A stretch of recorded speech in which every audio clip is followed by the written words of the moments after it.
I'm Terrence B. Oh, we recording? Yeah. I'm Lee B. Hey man, what's up, fam? How y'all doing? This boy's slow, bro. No, you know, he's gonna hit record, and I didn't even know anything was going on. So Denise did a whole countdown, y'all. Y'all couldn't hear it. Well, thank you so much, Denise. I didn't hear it. I was handling some business, unlike yourself. But, you know, this is our weekly check-in. Y'all tuning in now. I want you to like, share, subscribe right now. Don't wait. Right. Right now. Yeah. This is going to be a great episode. Hey, TB, how you doing, man? I'm well, man. I need you to share, too. Yeah. No. You really need to pause and share. Yeah.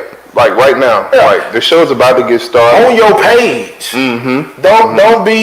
Don't be one of them folk that's a silent supporter in the background. Yeah. Don't share it on your page. Now, or you can tag their name. Yeah, call them out. Tag you and all that other mess this week. Tag them up in this. That's right. So how you been, bro? Man, I've been great, man. I see you doing big things, man. The Alabama boys opened up for what the girl? Leandra Johnson. Yeah. Miss Better Days are coming. She's a beast. Miss Deliver Me. Oh yeah. It's something about when she takes her shoes off and she begins to rear back a little bit and hold that hand back like that. She it get good then, Doc. Well, it get good, but man, we had an amazing time.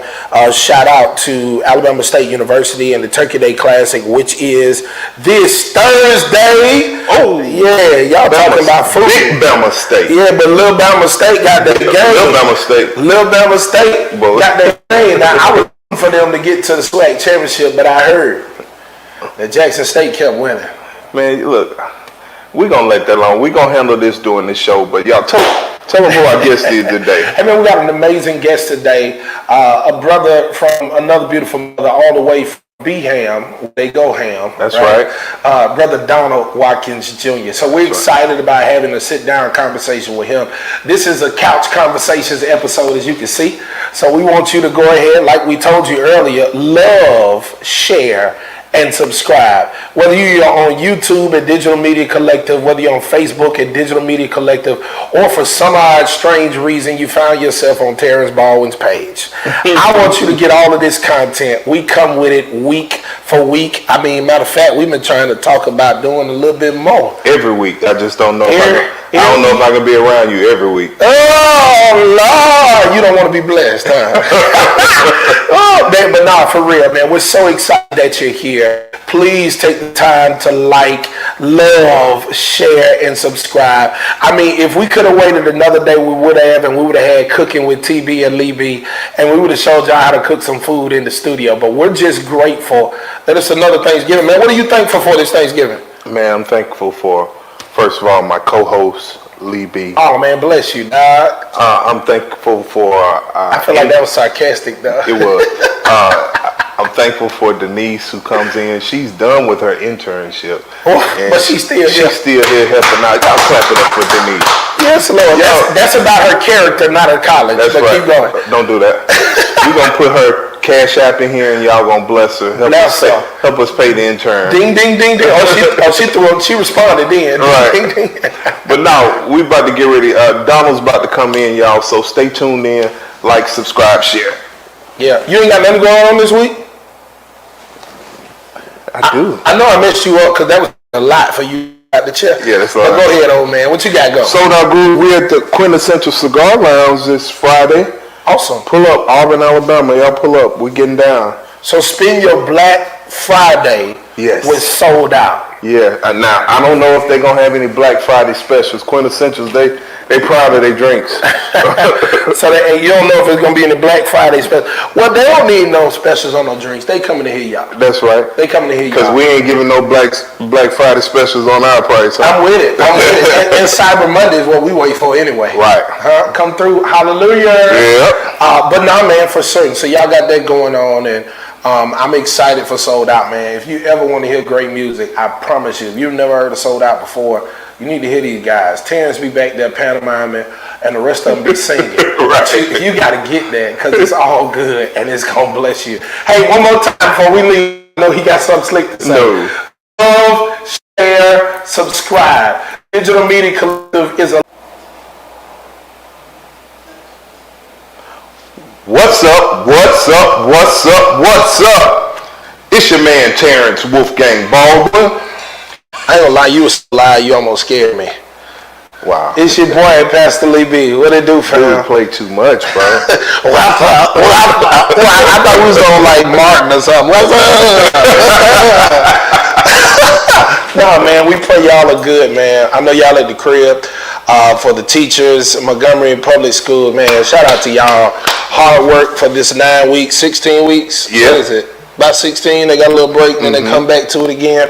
Man, can y'all keep the kids year round, please? Boy, please stop. Lord have mercy. They about to log out the line. All the teachers out there don't pay him no mind. Lord have mercy. Man, I am elated to have a distinguished gentleman Yeah, Elephant elated. of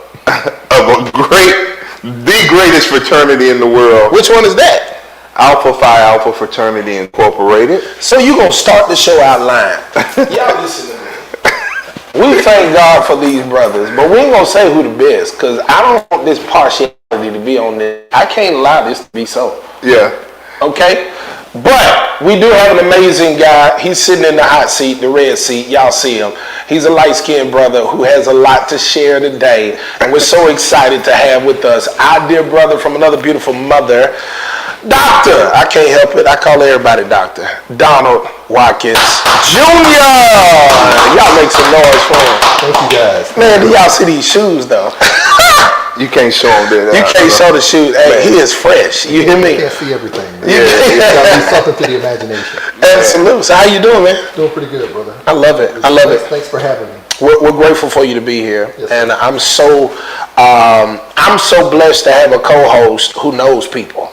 Yes, he does. Yeah. I don't know how he In knows. high places. Look, I don't know how he knows y'all, but he knows y'all. Call me when the folks in high places show up. I want to be here for that too. Oh man, you here?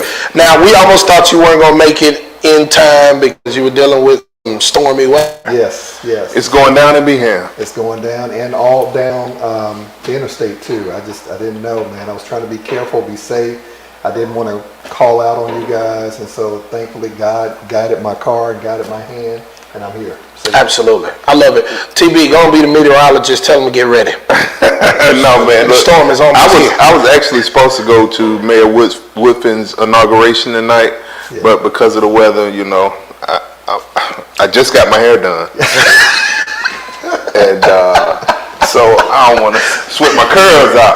But you made it down, and then you said you had to pull over and charge too. I did.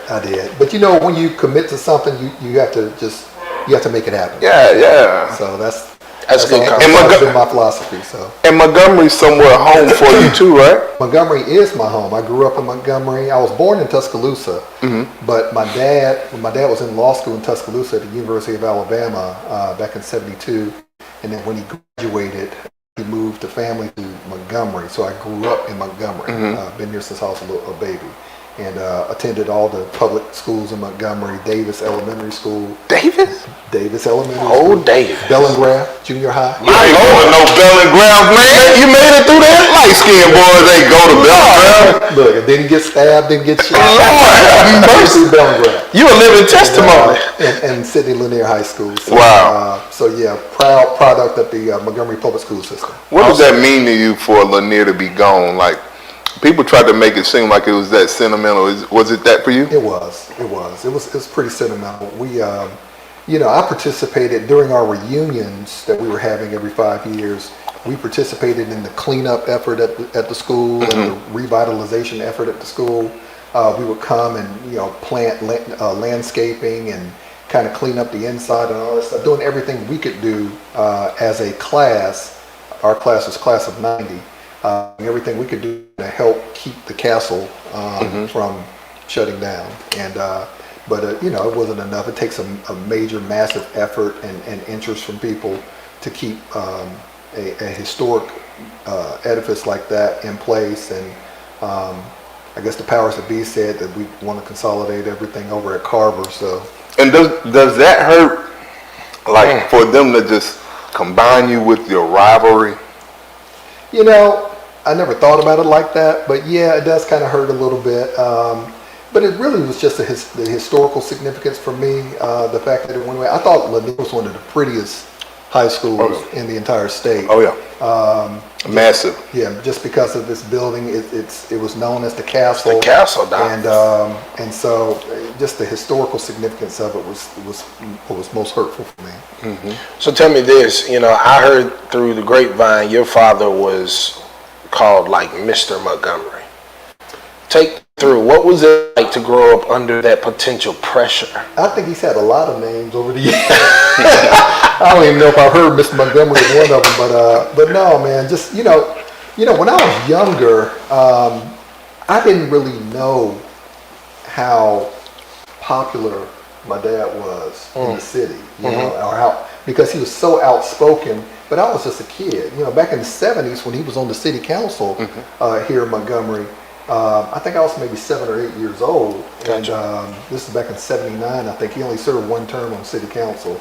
And so I was just focused on just playing with my brothers. I have 3 brothers, and just going to school and just kind of being a kid. I didn't really pay a whole lot of attention to who my dad was. I really didn't fully understand and figure out who my dad was or who my grandfather was until I got to college. Wow. Right, and tell them who your grandfather is. Dr. Levi Watkins Sr. He was the president of Alabama State University from 1962 to 1981. Wow. That's a lot of greatness in one That's family. a lot of greatness. It's a strong source of pride for me, growing up under those 2 individuals, and really under my family as a whole, man. We have a lot of accomplished family members on both sides of my family, my mother's and father's side of the family. And it was a lot to live up to, and so that's why I always try to do my part to hold high the name. I love it. What's your family's history with the greatest university on the face of the earth? Which one is that? Alabama State University. Alabama State You're University. confused today. Drink some water. Okay. So, when my granddad arrived at Alabama State in 1962, it was called Alabama State College. And so under his administration, the school took on its current name, which is Alabama State University. Wow. Under his administration, the school became accredited. Under his administration, the school established the Board of Trustees so that it could govern itself and not be governed by the Alabama legislature or by anybody else. And also under his administration, he guided the university through the civil rights years. Wow. So, he had a pretty important administration by all accounts. And I talk to people all the time, students who were there and also teachers who were there who knew my grandfather. And the consensus is that he was one of the school's strongest presidents. And so it's like it's something to be proud of. And then my father my father was in law. He was a lawyer and had a lot of landmark civil rights cases over the years, like I said, when I was younger. And he eventually went on to do bigger things in corporate law as well as insurance law. So I like it. So you came into the knowledge of who, your grandfather and your father was when you were in college at Morehouse. And I'm a junior, you're a junior. Often people don't know the pressure that it can be to live up to the success of your father. How did you handle that at Morehouse in your college years when you're normally trying to have fun, but you had to be structured? So the great thing about my parents, both of my parents, is that they didn't really put a lot of expectations on us. They basically raised us and tried to instill values within us, but then trusted us to use our best judgment when we grew up and went off to college. Yeah. So in fact, when my brothers and I all came of age, my father really didn't encourage any of us to go into law, to follow him in the law. He thought we should all be going into business. Wow. He said that's where it's at. That's where it's going to be. And he said, in fact, he often told me that he used law as a means to an end to support his family, but he really, deep down inside, wanted to be a businessman. And but yeah, so I didn't feel a lot of pressure, so to speak, growing up in that household or with that family name. I just felt a sense of wanting to make my parents proud, and make my brothers proud. I was the oldest of all my siblings. Gotcha. And so I wanted to make them proud with wherever life took me. I love it. So, growing up, I used to hear your dad's name a lot. Two things in particular. I used to hear his name associated with bringing a stadium to Alabama State long before we had a football stadium. Correct. Can you take me back to that? Yeah, my father served on the board of trustees at Alabama State for about 8 years. I think he said two terms. And during that time, my father's always been a very ambitious person. Right. And he never wants to settle for the status quo, and he always wants to see everybody, but especially his community, thrive and innovate and do well. And so one of the things that he wanted to make happen for the school were it was two things that I recall. One was move the school's athletic program to Division I, Division 1A. He wanted to move the football program to Division 1A. He thought that if we had the right tools in place, the right coach, the right coaching staff, the right resources, that Alabama State could compete with Troy University and all these other schools, UAB and all the other schools out here. So, so that was a mission that he took on. One of the other missions he took on was to build a state-of-the-art stadium on the campus of Alabama State University, something that had not really been done on an HBCU campus. And so those were the two things. So he planted the seeds for those things. He wasn't able to accomplish them during his term on the Board of Trustees, but he planted the seeds. And I think when those things finally happened, at least the stadium, I think they were able to start with those plans that he had drawn up, because they spent money, they did due diligence on all these things, moving the move to Division 1A as well as the stadium. And so I think when John Knight and future administrations came into power, they said, hey, let's pick up this baton and run with it. I love it. And now we have the stadium. I love it. I'm sure you've been in the stadium. Yeah, I've been in the stadium. Did they win when you were there? I honestly can't remember. I'm always When I swing this back up. I'm always just so enamored by the stadium and just happy to see my friends and my family. I like it. I don't really pay a whole lot of attention to it. Were you at the Morehouse Tuskegee game? I was there. That was a good game, Doc. Yes. Oh, that was a good game. How much did y'all pay the referees to? Boy, gone. Real talk. Boy, gone. Morehouse played their butts off, Doc. Really? Yes, sir. Came back from 0, Doc, and won that game, and that was a good game. They did. And for a long time, I didn't really follow Morehouse football because the team was just not that great. And, but I've always, I always go to games and support the games and tailgate and stuff like that. But for that particular game, my wife and I made our way down to the field, and because we wanted to see them pull off this win. Yeah. And so, Man, speaking of Shay, how's she doing? Shay is doing great, man. Thank you for asking too, by the way, man. Shay is doing great. Shay's my wife, man. Awesome. She's we just celebrated 20 years of marriage in Awesome. October. Yes, sir. Wow. 25 years together, 20 years of marriage, and yeah, she's doing good, man. I mean, it's been these last handful of years have been interesting and challenging in some ways, but she has been the steady force throughout the entire time. And I'm telling you, man, a lot of my success in life and in business is because of her. My Lord. So let's stay right there. So what's the secret? All three of us are married. Yeah. All three of us How are many married. years? 21. Ooh, almost got you. Almost got you. I didn't understand what you said. 21 years. 21, 13, Wow, that's good. 18, and 20. What's the secret, guys? I'm listening. I'll tell you what I think it is. It's 2 words. Don't leave. I hear that's the major difference between couples that make it and don't make it. It's just a couple deciding not to leave. And typically, I agree with that. And I think if you do leave, the marriage wasn't built or established on the right things in the first place. I like it. It's a very sacred commitment, and so you can't let little things, or what I perceive to be little things, upend that commitment and that you have to one another. So I like it.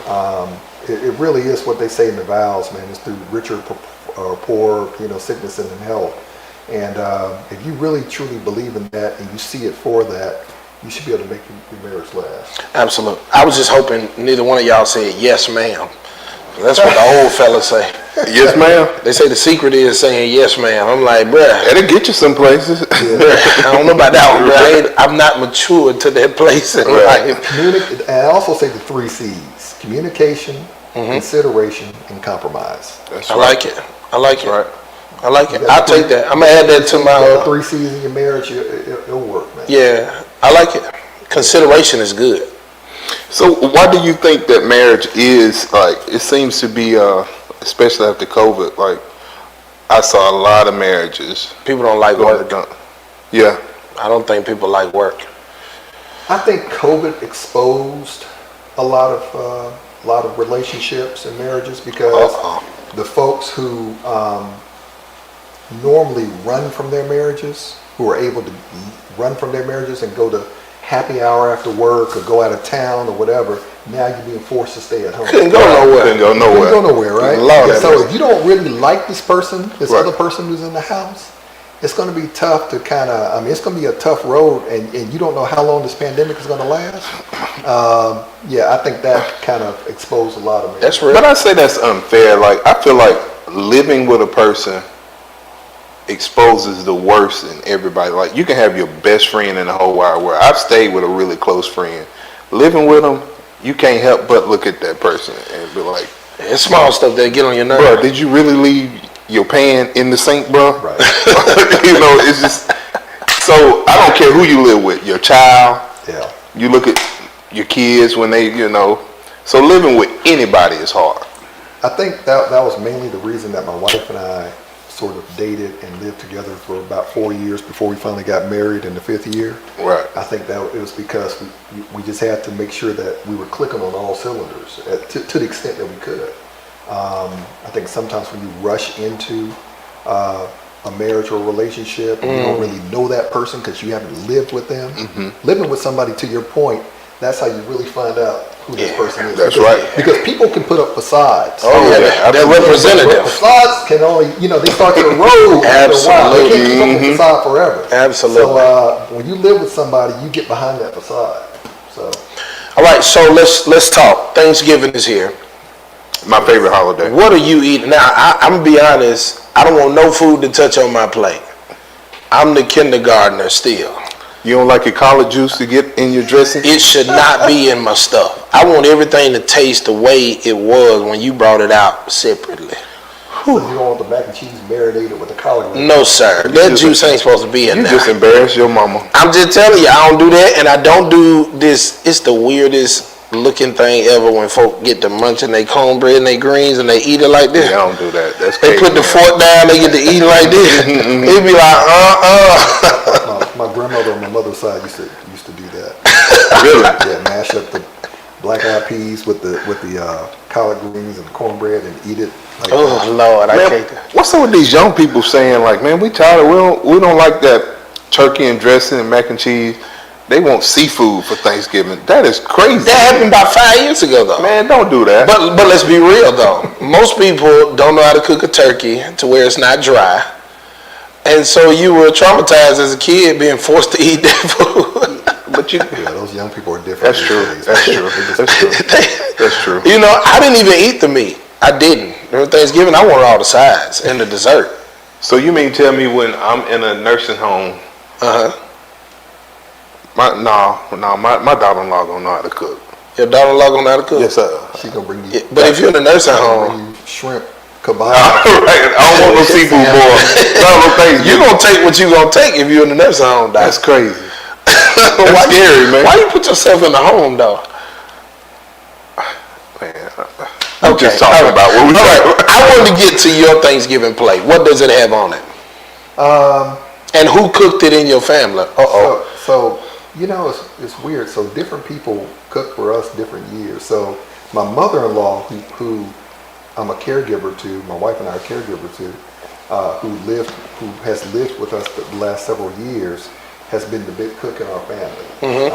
However, this past year, her health has been failing, so she's unable to cook, and in fact, she's currently in a rehab facility now. Praying for her. Thank you, I appreciate that. Yeah, man. So this is the first year that she will not be cooking for us, as has been the tradition for the last several years. So we actually had a friend who lives by herself and who likes to cook, and who asked us if she could cook Thanksgiving dinner for us. Wow. So you said, well, why don't So you? we said, why don't you? I said, cook and bring it over, and can you come over too, and we can all hang out. So I think we're gonna be blessed this Thanksgiving with a good home cooked meal from Primrose. I like it. I like it. What does your plate look like, though? What do you desire for Thanksgiving? Look, after having been through all the things I've been through, I'm easy. I I don't have no preferences, man. I'm just happy to be eating, man. I'm with it. Yeah. I love that. I love Special. that. Yeah. I want to be like that. Like, you know, that's why I got this big pooch. Like, Yeah, you got, that's what you call it? chill, bro. It's Ben and Jerry's in pooch. there? I think you're a little pregnant. Boy, I'm telling you, boy. This is called being married. Oh, yeah. That's called good living and being married. Yeah. And then you gotta start wearing dad size shirts when you get married for it. I want to wear the YN side. Chill out, bro. So what's on your plate, man?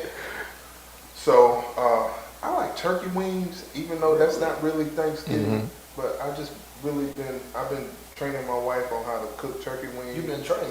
Yes. Yes, sir. I'm listening to working, Get I a see little your words, so I'm trying to. So we getting her there and everything. 21 years. But training. no. And she's good too. She's good with her and my mom collaborate. So my mom, she'll have some dressing in the freezer from 2 years ago. Like, I'm going, Mama, where that dressing come from? Oh Lord, She throwing it out and it be buzzing. that's how From 2 years ago. that's how my mother-in-law used to do. She'll freeze stuff and pull it out from 2-3 years ago in a heartbeat, man. Oh, yeah. Wow. Man, so I ain't gonna lie to you. All I want is some macaroni and cheese. That's it. I ain't studying nothing else. You can get that anytime. And, You put that sweet potato pie, mix it in with that macaroni and cheese. Ew, no sir. No sir. You That know boy what I'm said ew. I'll tell you something you need to taste though.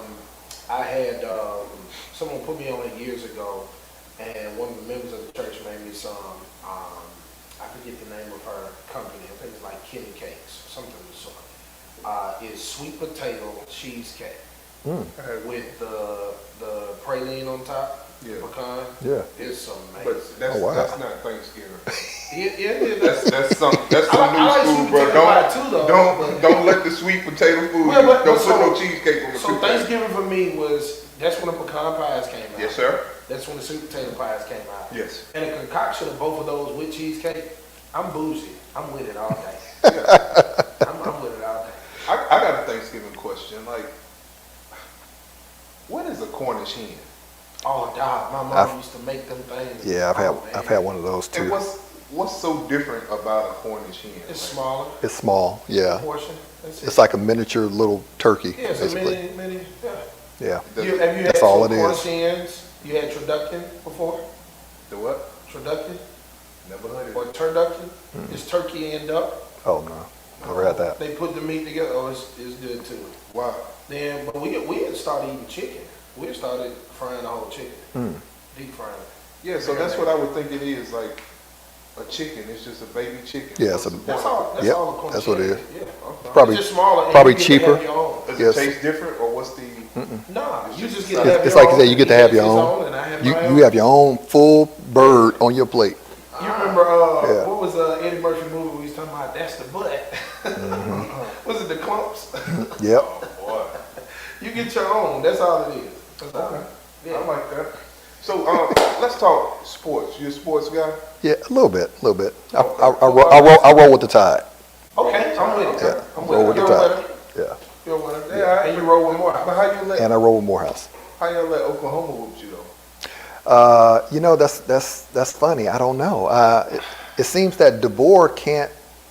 Seems like he cannot avoid losing at the wrong time to the wrong team, and you know, I hope it doesn't keep us out the playoffs this year. I feel like he has to make the playoffs this year, or he's going to find himself firmly planted on the hot seat. Yeah.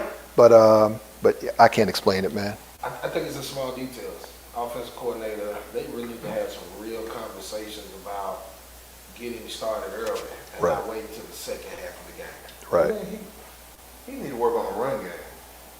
And that. We need a healthy diet of offense. And it's easy for people to know what we're going to do because of what we're not doing. And can we get a kicker? Right. Well, let's start with the But basics. you know, We've been praying for that for years. I know that's always been our Achilles heel, but I'm just saying, it's like, come on. Let's go to the soccer team and find somebody. Oh, man. Lord, something. you watched the pros, so y'all saw Shaduer got his first win. My Saw boy, Huh? Saw that. boy, it's about time. He got his first win, and they've been stalling him out. His first start, First start his and first win. game. Yes. first TD. Yeah. Man, he doing. But you know what, man? That's all God, man. All God, because this dude started this.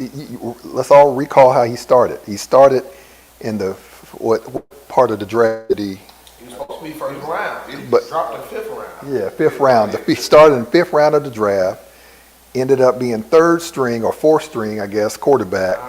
And everybody said, even Dion said, look, God, this is God's plan. Just let it play out. Right. And we let it play out. Here we are halfway through the season, and he's already starting, already doing well. Do you think Stefanski was kind of muzzling him, like putting him low on the depth chart on purpose? Yeah. And I do don't- you think that was Stefanski's insecurities? Because I can see how any NFL coach, if Shaduer plays well, but the coach ain't coaching well, the owner may be looking at the daddy coming in and being the head coach. Everybody know that Dion had NFL coaching aspirations. Right. So I could see a coach muffling this guy. Mm-hmm. I don't want the Deion Sanders parade here. at Right. the time. Right. I think he was sunning him, but not in a racial way, right?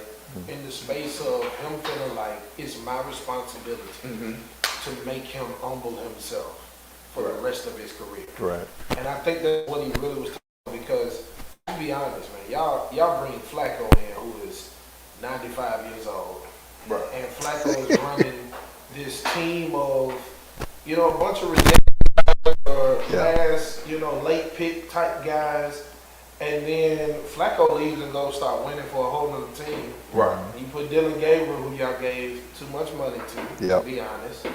And, you're saying he's the guy. He's losing consistently. And then finally when Shaduer gets his opportunity, and I noticed how he was in the back room after the game. Shaduer didn't get no ball. He didn't get much adulation. Majority of it went to Myles Garrett. Rightfully so. He had about 3 sacks. He's been crushing it. He's been killing. But at the same token, it was like, and Shaduer had a good game. Right. It's like everything he's doing is to humble him. Right.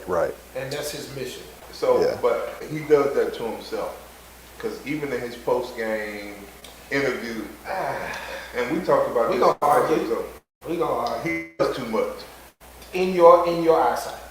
Okay. In your eyesight. I always thought it was interesting how our society and our world desires for every generation to be the same.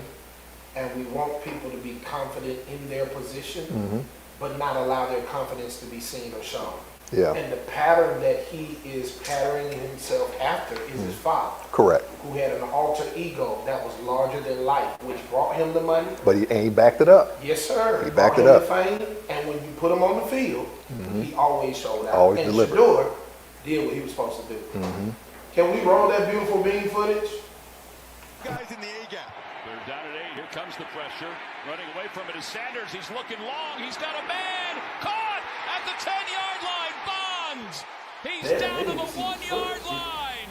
It'll be You first saw Myles and goal Garrett. for the I'm Browns. excited about that play. He That's the beat real deal. Darnay Holmes for 53 yards. And I was so happy for Dion, right? A father Oh, watch yeah. his son Yeah. live out, not his purpose, but live out his full ability, talent-wise, etc. on the Yep. field. And so, yeah, Rex came, and I heard what Rex said, and I love it. But I think we're in a space in society where generations are wanting the younger generation to do what they did. And it ain't going to work that way.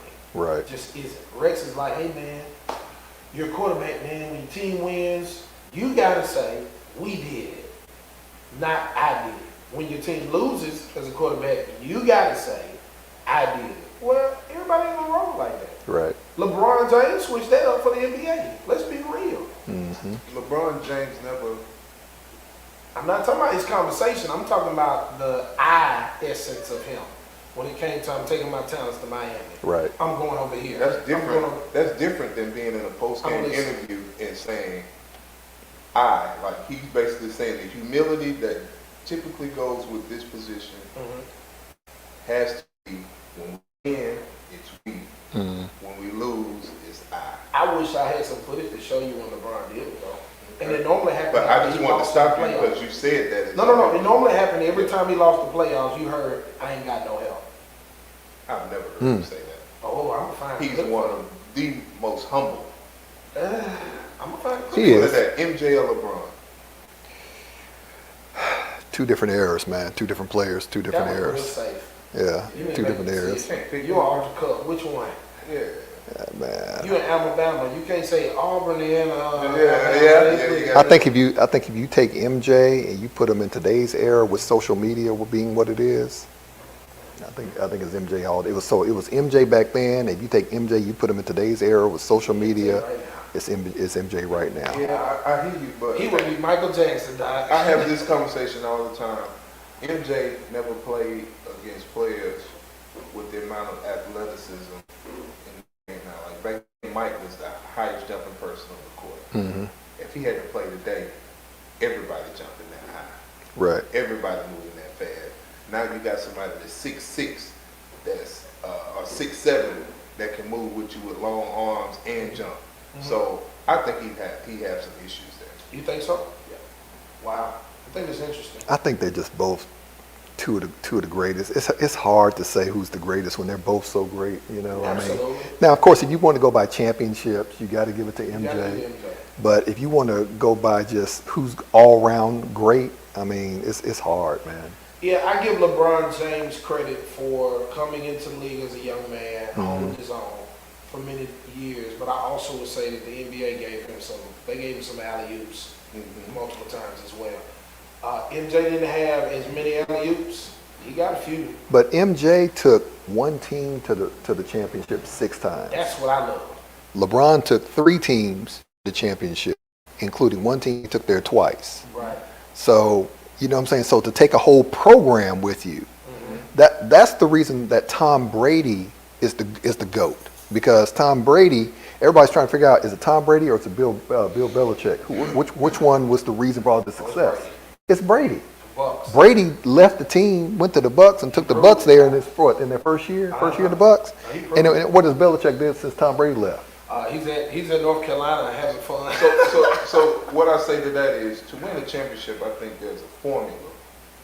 You got to have a great player, great coaching, and a great organization. Correct.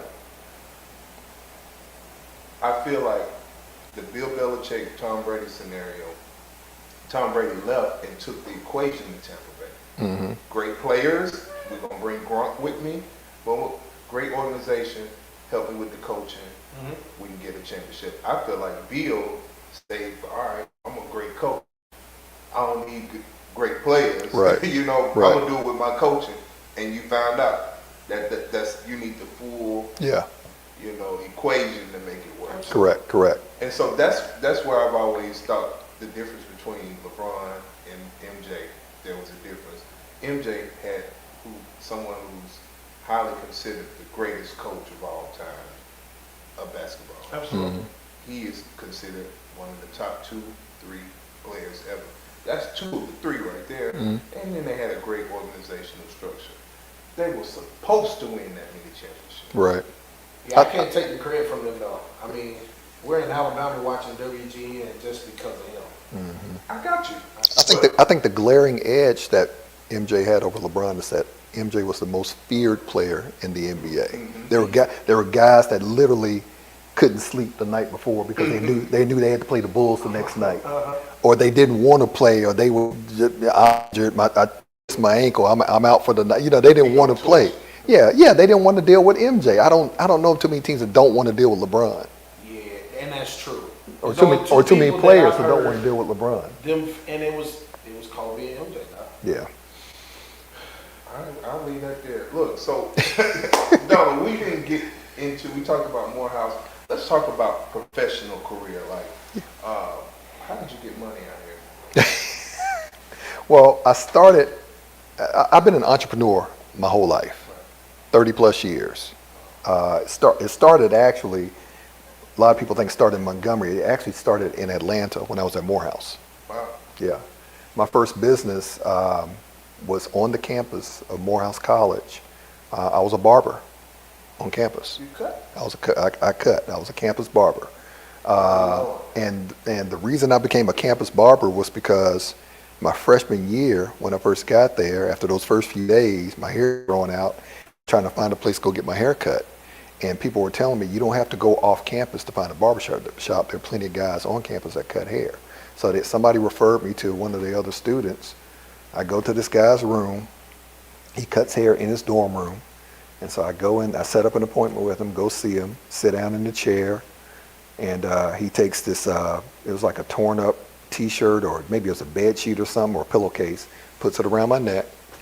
He has his clippers. For some reason the lights were off, or they just felt like they're very dim. It just didn't seem like the most professional, setup for a barber. So he starts cutting my hair, and as he's cutting my hair, the guard pops off the clippers and goes flying across the room. In the blend? So yeah, I was getting a blend. So the dude he turns the clippers off, goes over, picks the guard up off the floor, puts the guard back on the clipper, but the clamp is broken off. So now he's holding the guard down with his finger while he cuts my hair. Oh no, bro. And the guard keeps popping off. So we made it through the haircut, but it was a horrible experience. And so after I left that guy's room, I said, there's got to be a better way. Was So- it the red ones with the Yeah, it's the red one with the silver clips. Slide too. Yeah, so I said, you know what? I said, I'm gonna start cutting hair. But I said, you know what? I don't know how to cut hair. So let me first figure out how to cut hair. So I started cutting my own hair first. I got a mirror, got some clippers, went to the bathroom, started cutting my own hair, started using my right hand first, because I'm right-handed. And then I put the clippers in my left hand. I started using my left hand. And then I'm cutting my hair in the mirror with the mirror behind me. I realize I'm ambidextrous. I can use both hands. Wow. So I start cutting my own hair. Faded it up real tight, super nice, did a great job. So then I was like, okay, well, so now I know I can cut hair. I cut my own hair. Let me see if somebody else will trust me to cut their hair. So I asked my roommate at the time, his name is Kevin Youngblood. He was from Houston, Texas. And I said, hey, bro, you want me to cut your hair? He said, yeah, sure. Kevin, he one of the cats that didn't have a lot of money. He wasn't working at the time. So he's like, yeah, free haircut, why not? Cut his hair, faded him up real tight. A couple other dudes took note. They asked me if I could cut their hair. Next thing you know, by the end of the school year, I am full-fledged cutting hair in my dorm room for money. I'm charging $5 a head. My business got so big that I had to move it out of my dorm room, my actual bedroom, into the bathroom. And so I moved it into the bathroom, ended up hiring 2 other guys to cut hair with me, because there were 3 vanities in the bathroom. And so I hired 2 other guys to come in there and cut hair with me.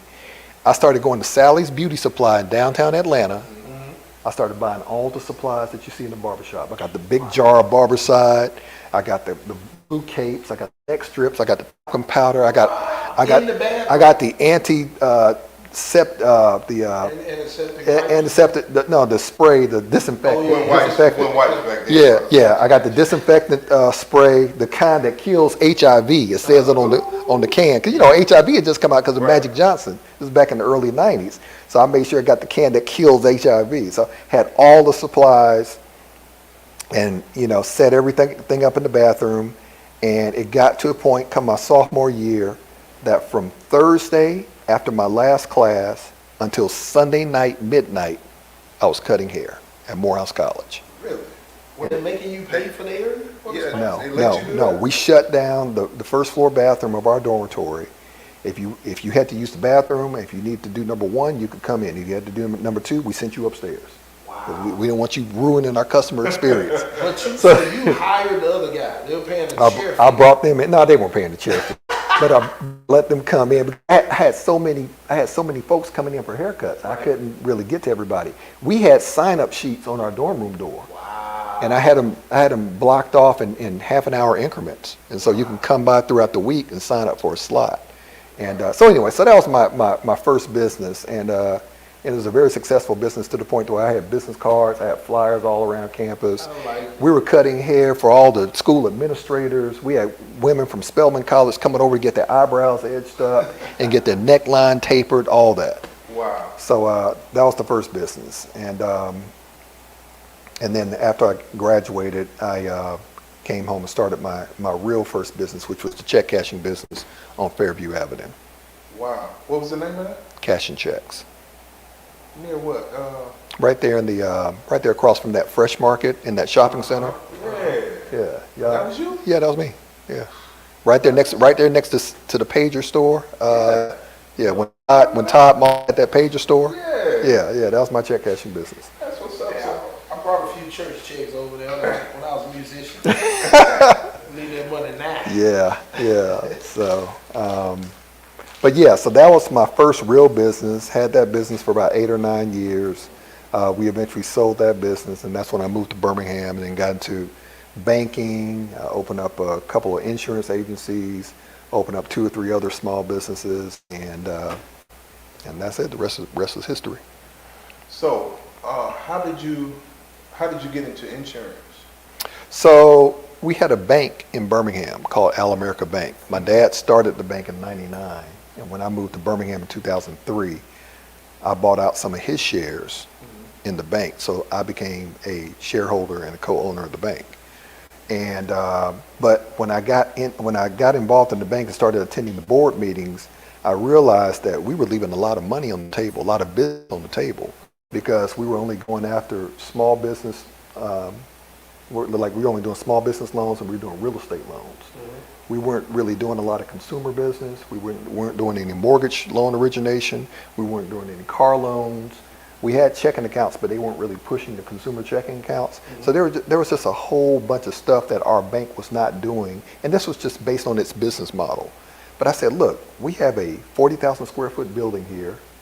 We have a $10 million state chartered bank here. I said, we have all these assets, but we're not maximizing our return on these assets.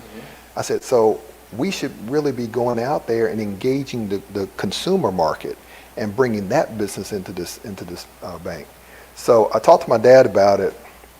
My dad was busy off doing other things and just wasn't really paying as much attention to what was going on inside the bank. He was the chairman, but he didn't work in bank operations. So I went to the bank president, a guy by the name of Larry Tate, and I told him, I said, hey, can we add some more services? Can we start doing some more things? He didn't seem to have a whole lot of interest in doing that. So what I did was, I said, I got to figure out a way to come up with a platform that I can implement in this building where I can do all the things that I would like to do at Al America Bank, but I can't do. So I said, you know what? I'm going to look at State Farm, because I knew State Farm had insurance, but State Farm had also purchased a bank. State Farm was doing mortgage loan origination. State Farm was doing car loans. They basically had everything all under one roof. And so for me to have access to all those services and products, I just had to become an agent. Right. So I went out and applied for the State Farm agency opportunity and became State Farm agent 2012. And then I opened up a second location in 2015. Wow. So that's the most. I think that's when I really was fully aware of you as the entrepreneur when you were doing insurance. So take us to 2017 when everything was going down with the federal charges. Take me through that.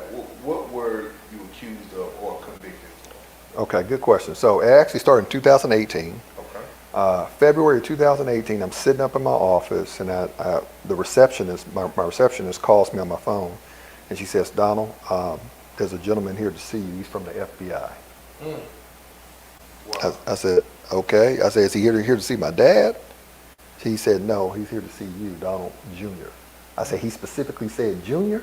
And she said, yes. Because, I'm like, why the hell is the FBI coming to see me? So anyway, so I go up to the front.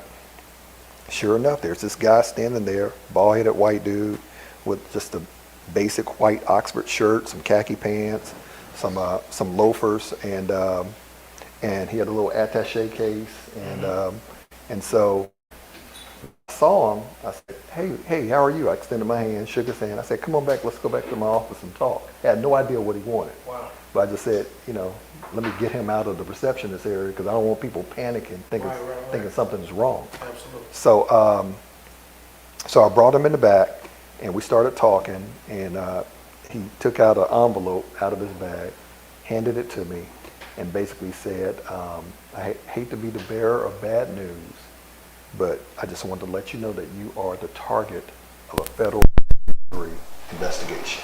Wow.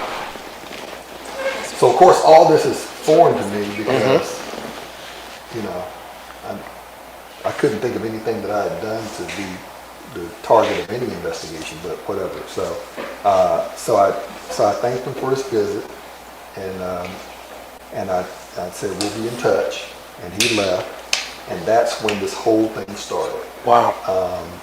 So notified by that letter in February 2018, and then we were the indictment was unsealed in October of 2018.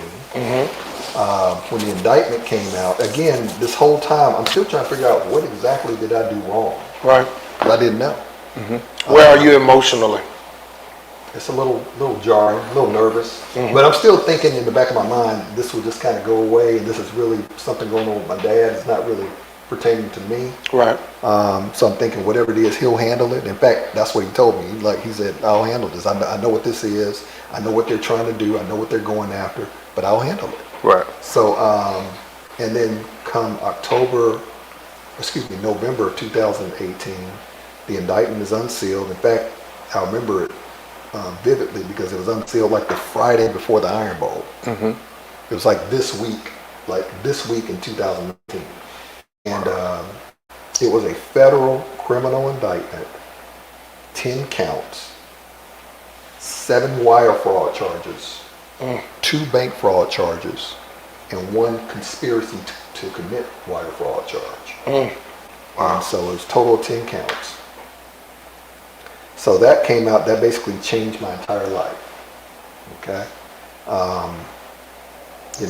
Just blew everything up.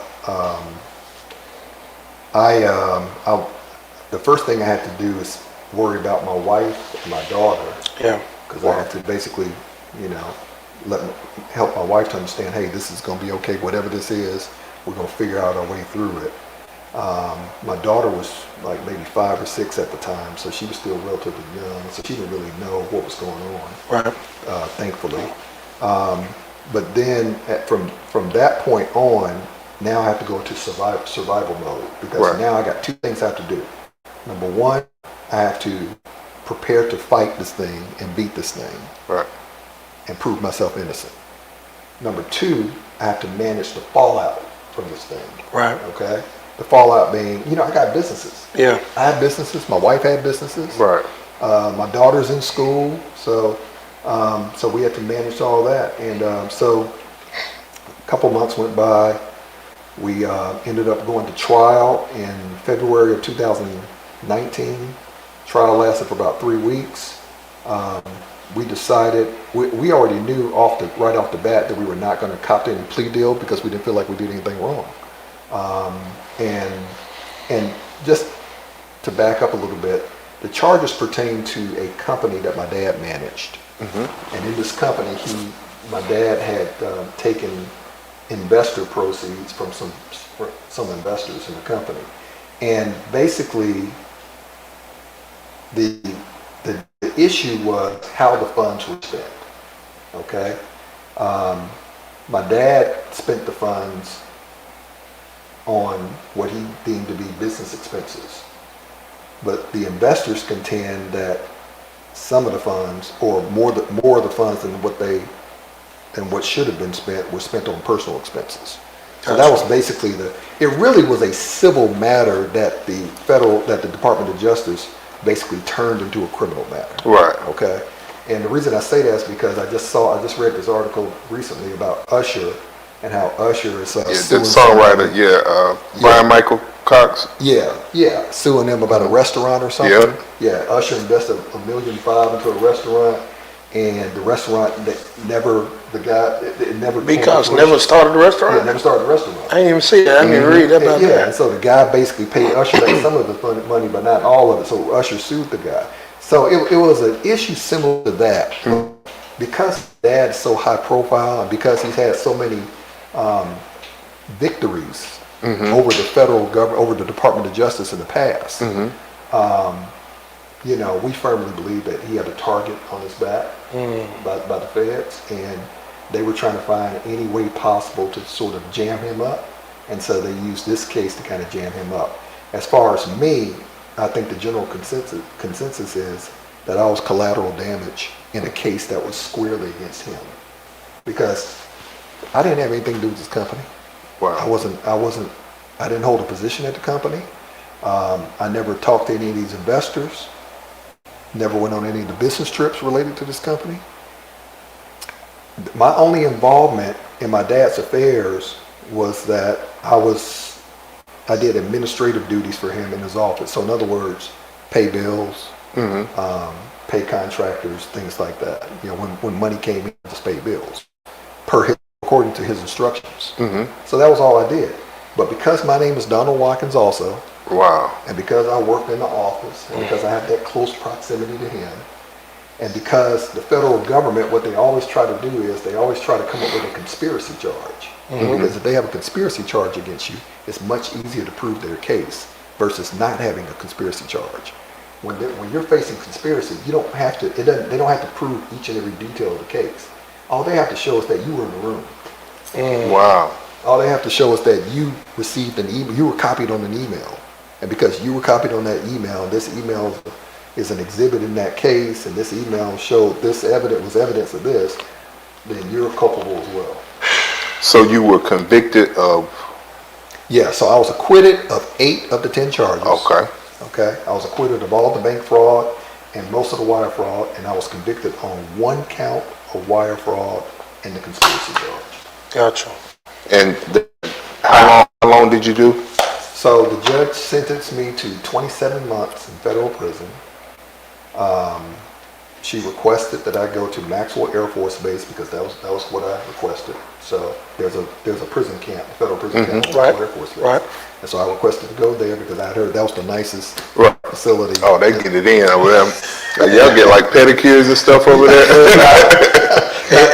Not quite like that. They had a golf course right over there too. Right.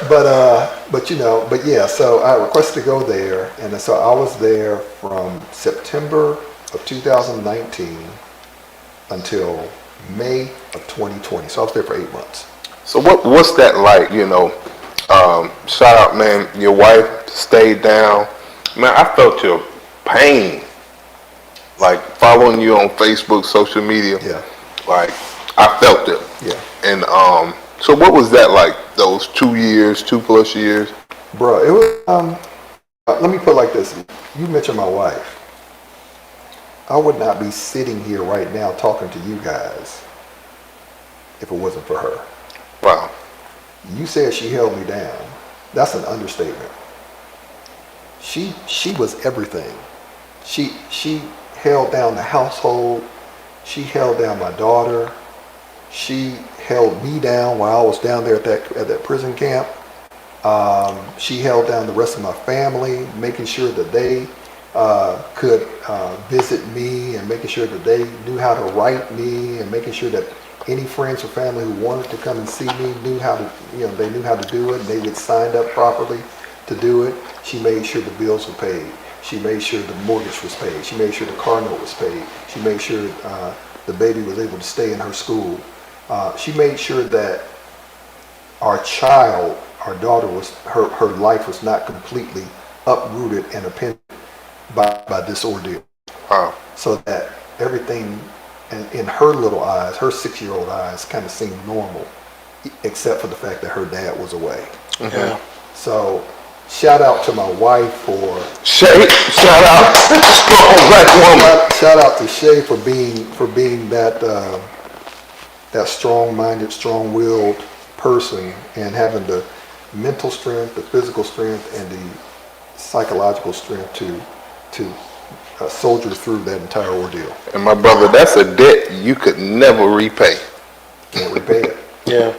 I think so I guess my question more so centered around how did you handle, and/or how do you handle the reality that society often doesn't give you a clean slate? Yeah, so it's kind of weird. So I tell people that, look, everybody goes through trials and tribulations. Absolutely. What happens is you don't get to pick what trials and tribulations you go through. Okay? Correct. I wouldn't have chosen going to federal prison for myself as my trial and tribulation, but let me put it like this. I got a first cousin who's my age, has a daughter, my daughter's age. I just came back from Chicago from her funeral because she passed away from pancreatic cancer. Okay? That she just got diagnosed with back in June or July this past summer. Wow. And when she got diagnosed, she was already at stage 3. That's cold-blooded. So she's a dean at a university, at Northwestern University. She's an accomplished pianist, classical pianist. Wow. She's a dean of French and Italian, and has done so many cool things throughout her entire life that I used to actually look up to her and admire her, and now she's gone for no reason really. Yeah. And now she leaves a daughter and a husband in her wake to try to make sense of this big hole in their life because she's not there. And so I think about stuff like that, and I think about some of my other friends and family that have been through different things, friends that have been through divorces and been through abusive relationships and marriages, and have kids who have suffered different types of things, mental health disorders and physical disorders and things like that. And when I look at the totality of all of my friends and family who have been through things and who are going through things, I tell myself I would not trade my trial and tribulation with someone else's. Yeah. Because I made it through. Right. And I came out on the other side. I mean, it was literally felt like Andy Dufresne in Shawshank Redemption. I crawled through 500 yards of shit. Yeah. Right. And came out clean on You the can other say it, side. bro. You can cuss, man. I can say it. And came out clean on the other side. I'm gonna say clean, but I made it. I survived. Right. And I'm still surviving. I mean, and it's still a recovery process. And thankfully, because I have so many friends and people in my circle and in my network who know the kind of person I am, know the kind of businessman I am, know the kind of husband and father that I am.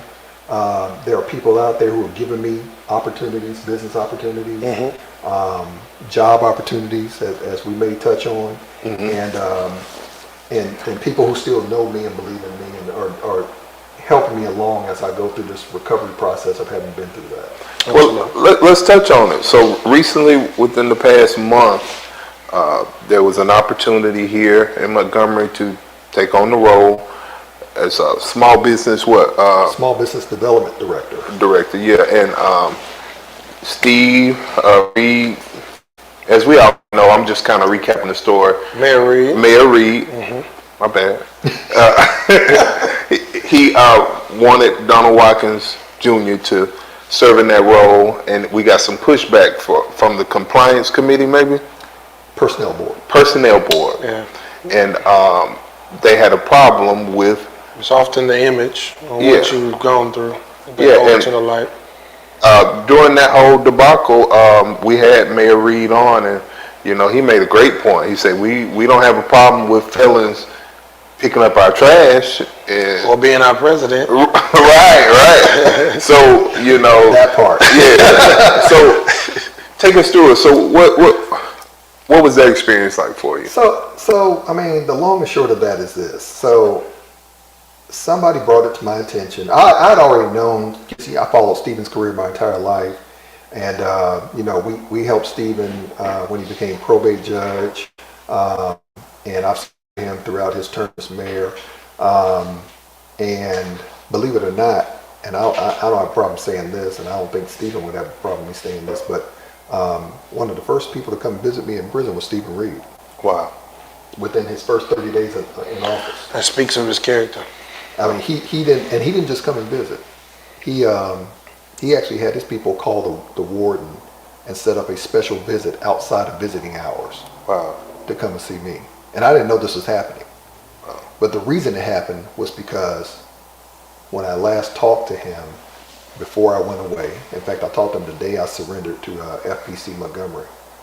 And he said, "Hey, bro, I'm on the campaign trail. I'm not at home," because I was going to stop by his house when I got to Montgomery. And he said, "Hey, bro, I'm on the campaign trail. I hate I'm not there. I hate I miss you. But I tell you what, win, lose, or draw, when I'm done with this election, I'm gonna come and see you." Yeah, I thought he was just saying that just to kind of make me feel better. Within his first 30 days in office, it's probably October, November of 2019. I got a call and from the folks in the administrative people in my dormitory, and they said, "Watkins, you got to visit tomorrow." This is like Tuesday, happening on Tuesday. Visitation is only Saturday and Sunday in federal prison. Mm-hmm. So they said, "I'm having a visit tomorrow. It's going to be on Tuesday." I said, "Okay, who's coming?" They said, "You'll find out when you get there." And so I said, "Okay." So we got there, and I'm standing there in the visitation room all by myself, and this little door opens up on the side, and in walks Stephen Reed. Wow. And so we hugged it out and embraced, and I pulled up a couple of chairs, and we sat down and talked for like 2 hours, and then he said he had to run, but he said he's gonna come back and check in on me, and the visit, that following visit was supposed to happen in February or March, but the world got shut down due to COVID. Wow. So, but anyway, I wanted to give you that backstory because fast forward to this position. So I had followed Stephen throughout his entire career, and I knew when he became mayor that one of his priorities was economic development.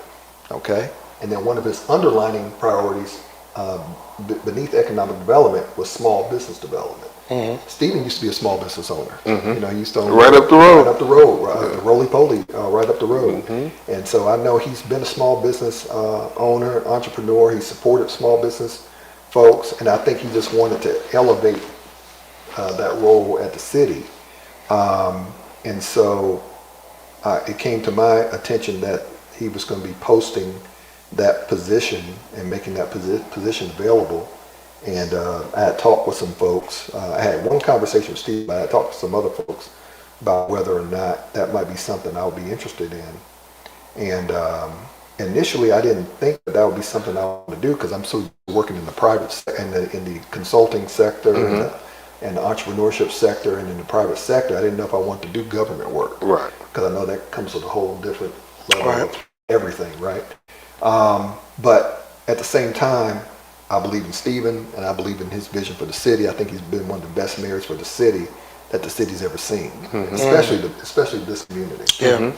And so I said I want to see him succeed and do well. If there's a way I can help him do that, then I like to take a shot at helping him do that. Mm-hmm. So I applied for the position. It was posted, I think, in September. And on the application, on the position, the posting of the position itself, small business development director, it gave a salary range of $82,000 to $120,000. Mm-hmm. So I said, okay, well, I feel like based on my 30 years plus experience as a small business owner and entrepreneur, I'm probably, I probably would merit the higher end of the salary. So hopefully I can get that. But I said, I'll submit the application and we'll just see what happens. And I did have a conversation with Stephen about the background check. I said, hey man, look, if I do this, what does this look like for the background check? He said, I think we can work around that. He said, now with Trump being in office, mm-hmm. That door is open. Right? So I said, you're right. So I submitted the application. The application stayed open, I think, for 2 weeks, and then the deadline, and they took the posting down. And so I just sat back and waited. And then I received a call from the chief operating officer for the city, basically telling me that they want to make me a formal offer for the position. That basically I had the job. Right. And they said, you have the job, these are the hours, these are the days you have to be at work. The mayor has requested a salary for you of $120,000 or 220 and some change. I can't remember the exact amount. And she said, are you okay with that salary, or do you want to negotiate that? Or I said, well, you said the mayor's already requested that? He's already approved that salary? She said, yes. I said, okay, well, cool. I'll go with what the mayor wants for me. I don't want to, go back and forth with him. He's gracious enough to approve this, so I'll go along with that, and we'll make that work. So, so I got the offer letter, and I was given a start date. Okay, my start date was I think November 7th. It was like a Friday, something like that. Mm-hmm. And they said that there's only one other formality that needs to take place before the start date, and that is the personnel board has to approve your salary. I said, okay. I didn't know anything about the personnel board at that time. They said, yes, sometimes for the higher salaries, the personnel board has to sign off on those. I'm like, okay, cool. But they said, don't worry about that. The personnel board usually signs off on all of the mayor's recommendations, and you shouldn't have any problems. And I said, okay, great. So personnel board meeting rolls around. This is November 2nd, I think.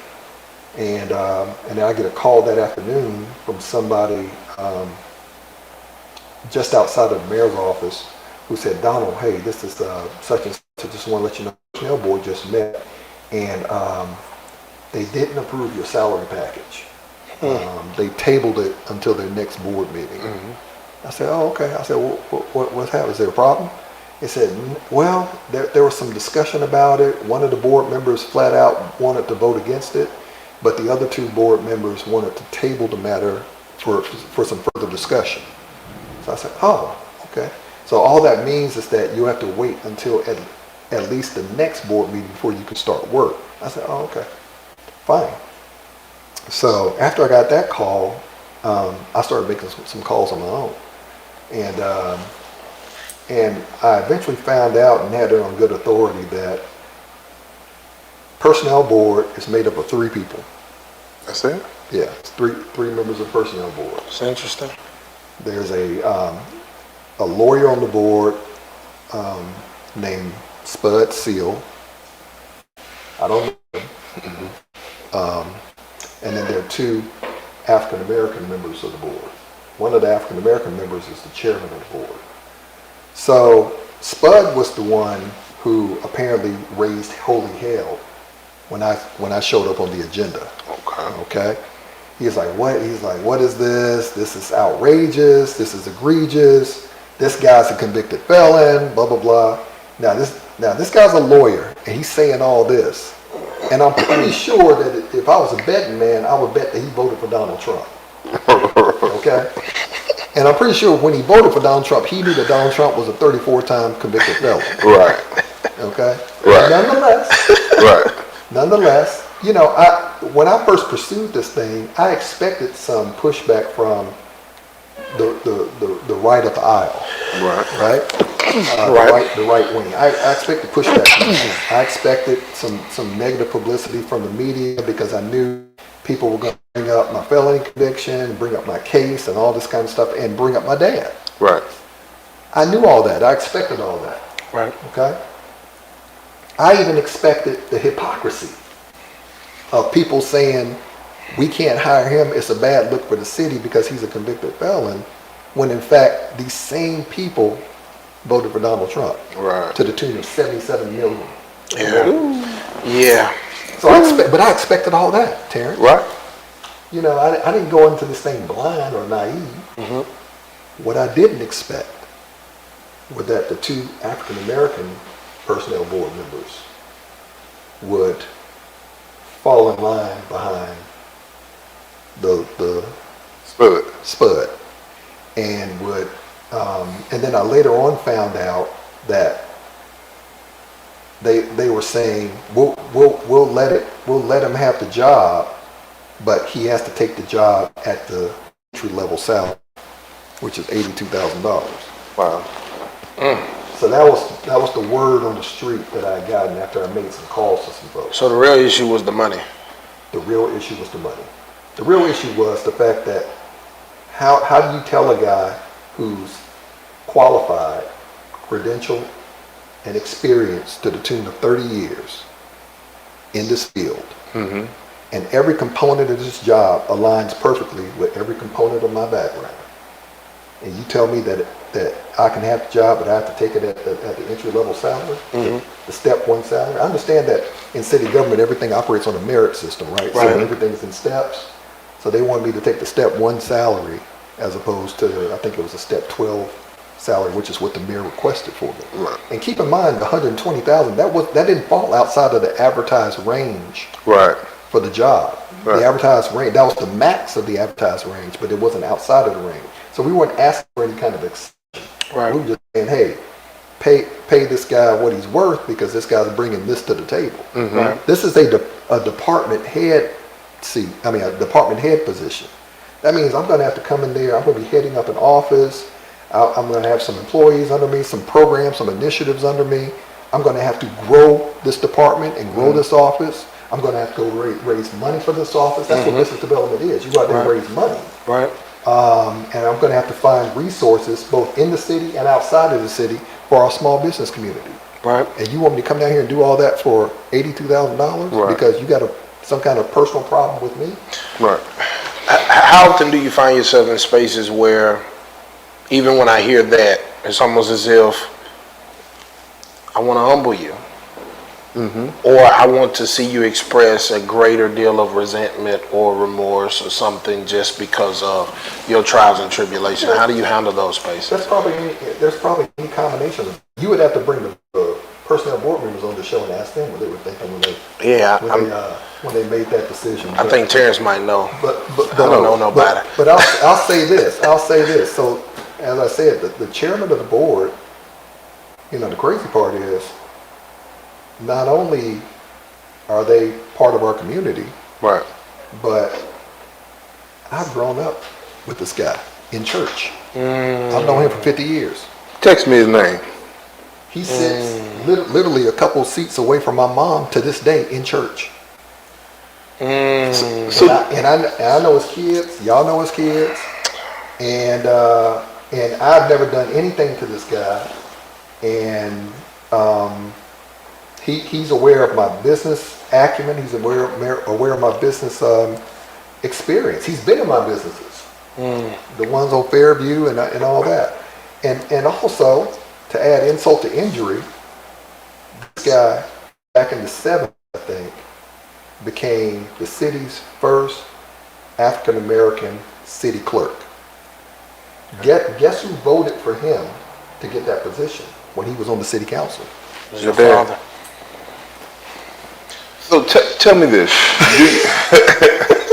So you see how I'm a little befuddled and I'm a little flabbergasted at how, it's like I try to put myself in other people's shoes, and I try to say, okay, look, if the shoe was on the other foot, or if that were my dad sitting on that board, Right.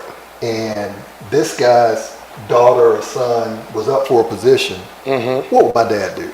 Right. The first thing my dad would do is he would knock the head off of Spud.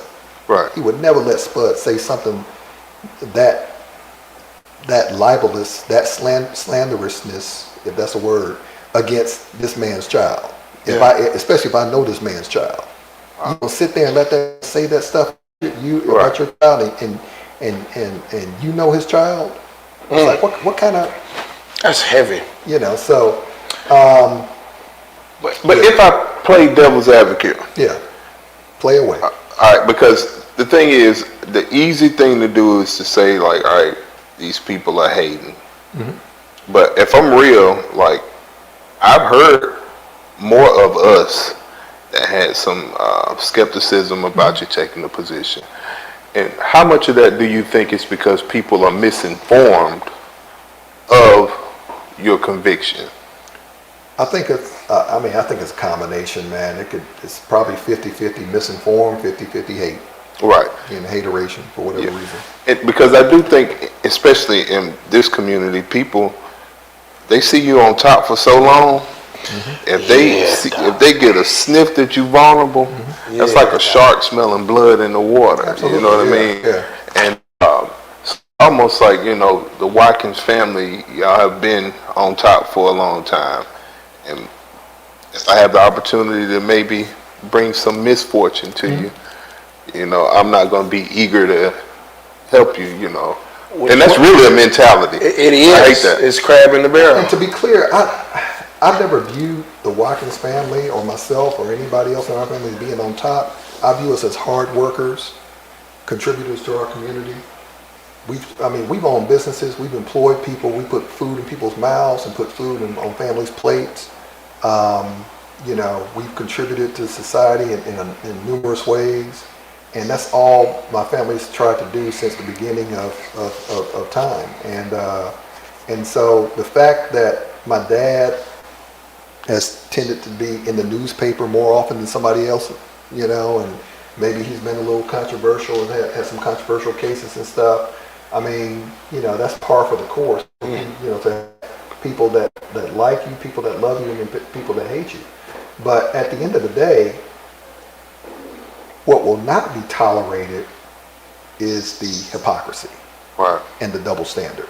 Right. You cannot sit here and tell me that a guy who I was partially inspired to apply for this position because of Donald Trump. Right. I'm like, if this dude is bold enough to run for president with all the stuff that he's facing, Right. and get in there and win, why can I not work this job, or why can I not run for Congress, or why can I not run for whatever legislature or whatever? It was a little bit of an inspiration for me. Right. Yeah. Why wouldn't we, our community, use the system to benefit one of us? The way they use it. Right. And so for the right wingers to come out again, you expect all that anyway. Even though they make themselves look stupid when they come out with it. Right? Absolutely.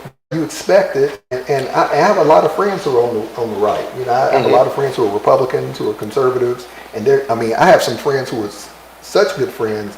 I would leave my child or leave my wallet with them. Right. I trust them that much. We just happen to have different political differences, Right.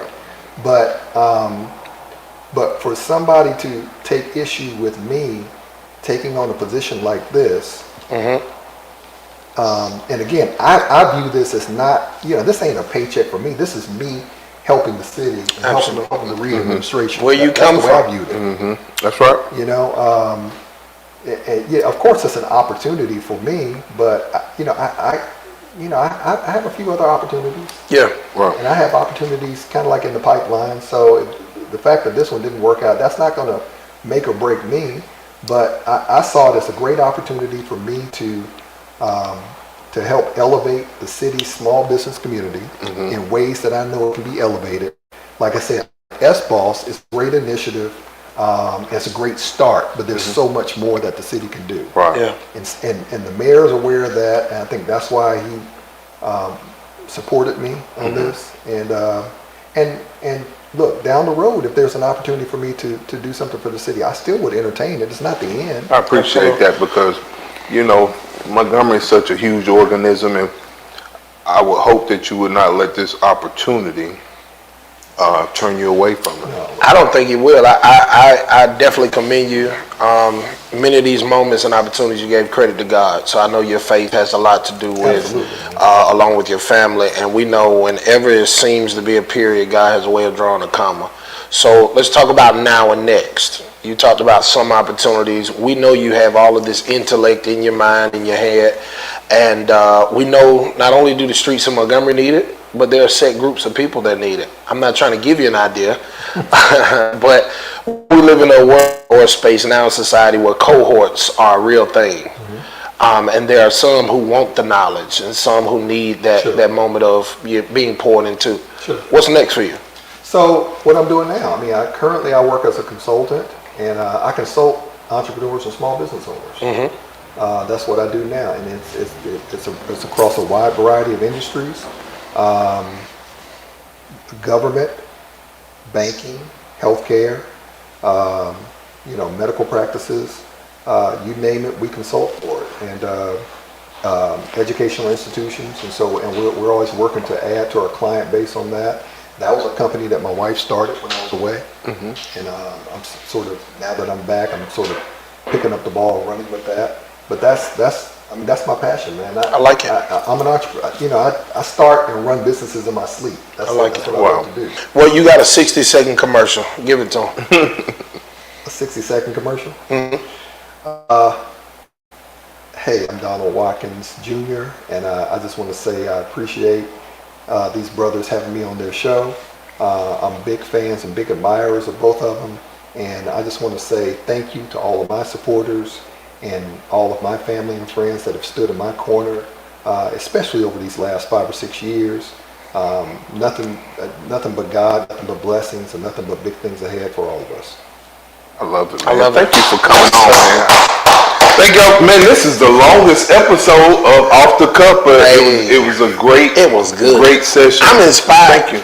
Thank you, thank you. Look, brother, Black and Gold. How do they contact you for consultation? I'm on Instagram, Facebook. That's it. Like I said, I don't hide, man. Donald Watkins Jr. He said, "Hit them up." That's what he said. Hit them up. Yeah. Well, no, man, we definitely enjoyed the conversation, and I really enjoyed the redemption story. How good God blessed you and went through a tumultuous season, but Chris Brown said, "Look at me now." Hey, That's exactly Right? I'm getting paper. One last note. I do have about 50 chapters written. Yes, sir. really? My upcoming book. We need it. So that's coming. I think that may be coming sooner than later. You said 50 chapters? About 50 chapters. Now, Terrence only read books that stop at 100. You putting out an audio book, bro? 100 pages. That's about all he got So out. I'm hoping to have that finalized and hopefully published in 2026. The Donald Watkins version of the Bible. Right, 50 chapters. Nah, I love it. Nah, I think that's going to be an amazing story, and we definitely need an audio version. I love to be your first customer and support, man. So we'll be on the lookout for that. Absolutely. Yeah. We'll pub it here. We'll push it, man. Yes, sir. And you got a Founders Day coming up soon. Absolutely. Yeah. Man. Probably have a brotherhood smoke at one That's of the what I'm saying. Hood humidor rooms up in Yeah. Leafs on his Yes, lips. sir. Yes, sir. Well, thank y'all for tuning in. We'll catch you next time. Absolutely. Eat well. Pray before you eat. Digest well. Peace.